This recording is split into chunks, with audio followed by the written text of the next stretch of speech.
Hi everyone, I'm David Aragona, and this is the August 3rd edition of Horses to Watch, where we carefully analyze some trips from the past week, looking for horses that might have encountered adversity or bad trips or pace scenarios and could be worth betting back in the future. On this week's show, we're going to take a look back at week 3 from the 2021 Saratoga meet, ran from July 28th to August 1st. We have 3 races to talk about from that 5-day racing week at Saratoga. We're going to begin with the race from last Wednesday, July 28th. It's race 8 on that card, an allowance nominators of one other than going 5.5 furlongs on the turf. Let's break these horses from the gate. I want to focus on the number 1 Charmed. And you're going to see right at the start, this horse stumbles really badly. You could see his head dip right down as I came out of the gate, and he's already a couple lengths back. And if you see the head on, it's a miracle that his rider, Ricardo Santana, even stayed in the irons. He actually lost an iron on the right side and took him a little while to regain his balance. And as you can see, as they move down the backstretch, this horse is already towards the back of the pack. And that's not really where he wanted to be, because in his one prior start in the United States, Charmed had been much closer to the pace in his U.S. debut at Monmouth. So this was a bit of an unfamiliar situation for him. And as they come around the far turn here, Ricardo Santana makes the decision to take this horse to the outside, despite the fact that he had broken on the inside. And you can see he's right alongside that horse in the green cap, Big Package, who's eventually going to finish second. And just watch the difference in trips coming into the stretch between Charmed and Big Package. And there's Charmed all the way on the outside, swinging about 6 wide for that run into the stretch. Meanwhile, Irad Ortiz, who was on Big Package, stuck to the rail, and he's able to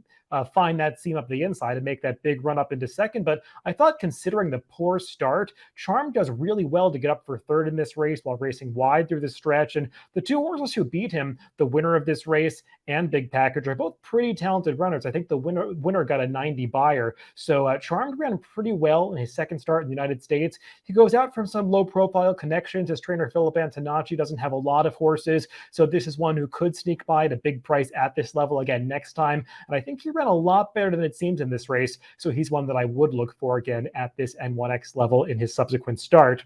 Let's move on to a race from Thursday's card at Saratoga. This is July 29th, race 8 on that card. It's an optional claimer, 80,000, non-winners of 2 other than, going 6.5 furlongs on the dirt for fillies and mares. Let's break these runners from the gate, and I want to focus on one half of the entry in this race. Motivated Seller, the number 1A, was the stablemate of another Chad Brown Klarovich horse in this race. Both took a lot of money, but Motivated Seller is the one who ran the much better race. And you can see this entry was sent off at 3-5. So expectations were high for these 2 runners, despite the fact that both were coming off substantial layoffs. Each were making their first starts of 2021, even though we're already 7 months into the calendar year.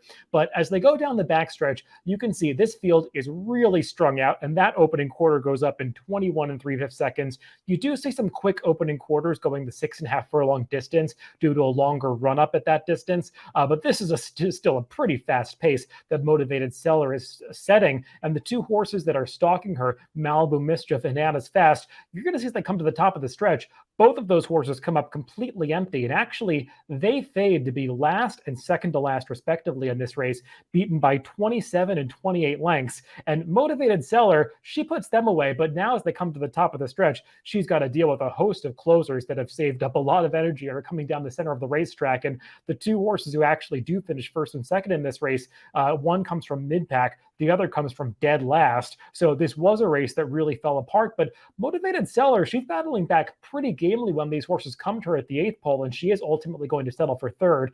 But I thought this was a really excellent effort off the layoff, considering the pace situation. Some might say that the track got a little bit speed favoring midway through the card on Thursday. It was a day that a lot of rains came in early in the day, so the track condition was changing throughout that Thursday card. And I think it evened out throughout the day, and by the end of the day, it wasn't really favoring any particular type of running style. So I think Motivated Seller ran quite well. She got a 1:13 time form US speed figure for this race, much higher than the Beyer speed figure she got, because those time form US speed figures, they do take pace into account, and she went a very fast 1:31 pace figure for her opening quarter mile. So a big bonus that Motivated Seller got for setting that fast pace. And she's one that I think can do much better with a more moderate pace scenario when she comes back at this level next time. Let's close things out with a race from this past Sunday's card at Saratoga. That's August 1st, race 5. It's a maiden special weight for New York breds, going 6 furlongs for 2-year-old colts and geldings. Let's break these runners from the gate, and I want to focus on a first-time starter, again for the Chad Brown barn.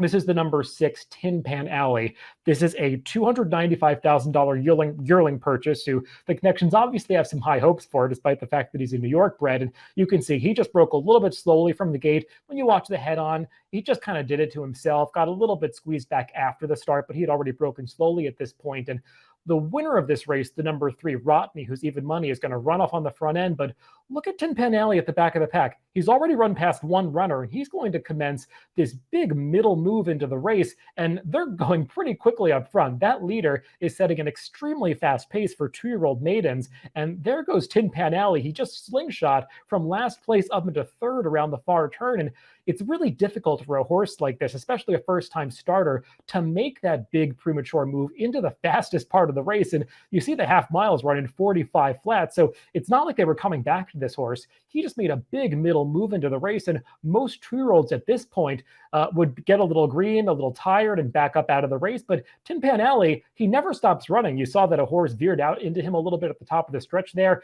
That doesn't discourage him. He's going to go on and target that horse, run past him, and he's running after the leader as they come to the wire. He's not quite able to get to the well-meant winner, Rotney, but he finishes a good second here by a length and a half, and they did come home pretty slowly for the final quarter mile of this race. But when you look at the Timeform US pace figures for this race, you really see in the pace figures the kind of middle move that Tin Pan Alley made, because his first quarter pace number was a 79. To the half, he went up to a 91 and then back down to a 78 for his final time number. So when you see horses have that kind of pyramid in the middle of the race, that does suggest that they made a middle move, and you could see it in the visual. That is what Tin Pan Alley did. So this is one that I do think is going to do much better second time out.